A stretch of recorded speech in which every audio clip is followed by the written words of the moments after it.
Clea Pineda po yung isang ordinaryong babae, simpleng babae, and hindi sumusuko kagad sa pangarap niya. Kapag may gusto, gagawin ng lahat. Kahit na mahirapan, go lang ng go. May mga nakilala po akong mga tao na galing sa iba't ibang lugar.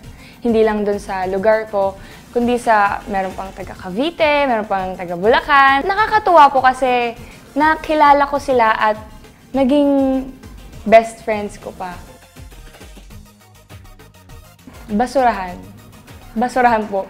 As in, mahirap po siya kasi first time ko po yun eh. Parang first time kong magkalkal ng basura na hindi ko pa alam kung saan nanggaling.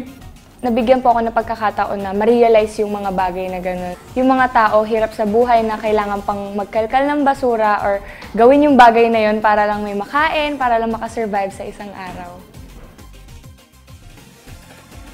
Dati, sa mall, lalakad-lakad lang ako.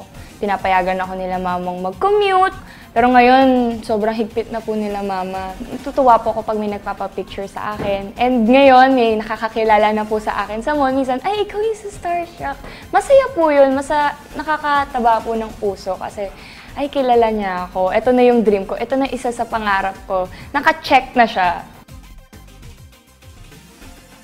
Para sa akin, dapat po ako manalo kasi alam po ni Lord yung pinaghirapan ko. Alam po ni Lord kung saan ako nanggaling. Alam ni Lord kung gaano ko kagusto itong ginagawa ko, kung gaano ko kagusto maging artista.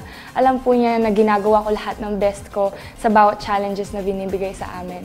Ako po si Clea Pineda, and watch out! I'm gonna be a star. Dream, believe, survive. Starstruck!